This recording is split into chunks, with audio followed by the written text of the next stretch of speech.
ನೀನು ಜಾನಕಿಯನ್ನು ಕಂಡಾಗ ಆಕೆಗೆ ಈ ಅಂಗುಳಿಕೆಯನ್ನು ಕೊಟ್ಟು ಆಕೆಯಿಂದ ಅಭಿಜ್ಞಾನದ ವಸ್ತುವನ್ನು ತರಬೇಕು.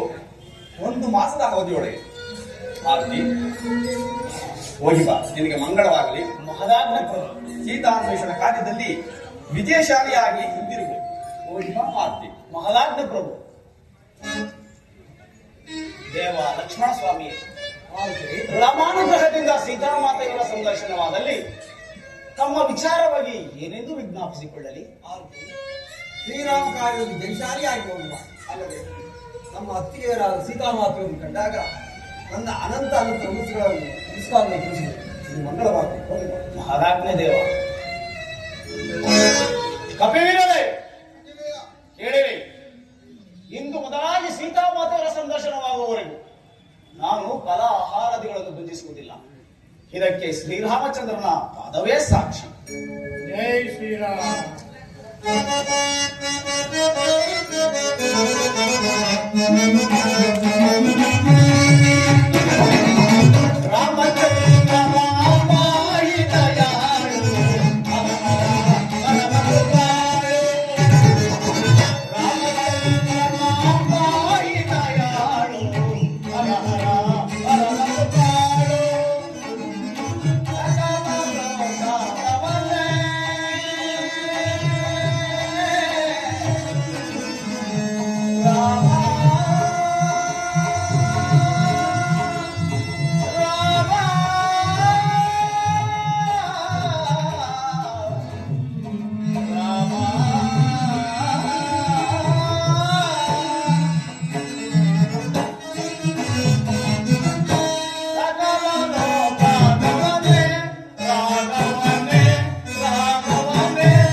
ಶ್ರೀರಾಮಚಂದ್ರನಿಂದ ಆಜ್ಞಾಪಿಸಲ್ಪಟ್ಟು ನಾವು ಸೀತಾನ್ವೇಷಣ ಅರ್ಥವಾಗಿ ಹೊರಟು ಬಂದದ್ದೇನೋ ಆಯಿತು.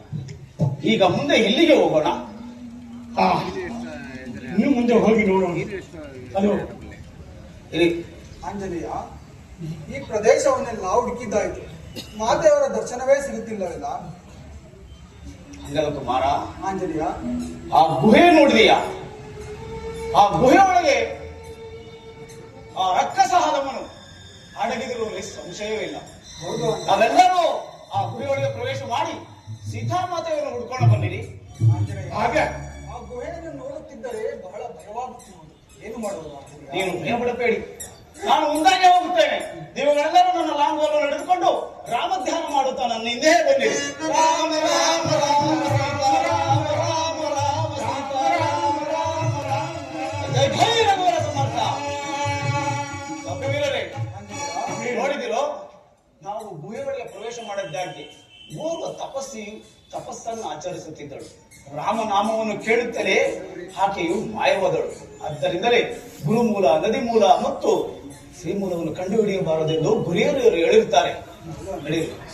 ತಪಾಲಿ ಜಲ ಇದು ಅದ್ಭುತವಾದದ್ದು. ಆಂಜನೇಯ,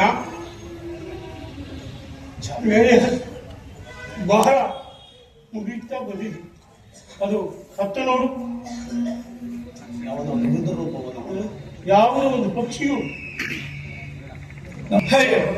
ಕೈಗೆ ಹೋಗುಳಿಂದ ಎಷ್ಟು ಜನಕ್ಕೆ ವಿಪತ್ತು ಸಂಭವಿಸಿತು ಎಂಬುದನ್ನು ಹೇಳುವೆನು ಕೇಳಿ.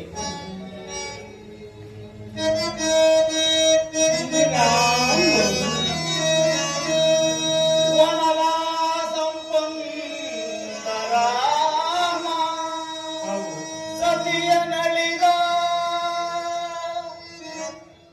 ಪುತ್ರ ಶೋಕಾರ್ತ ಭೂಪಂ ತನುವಂ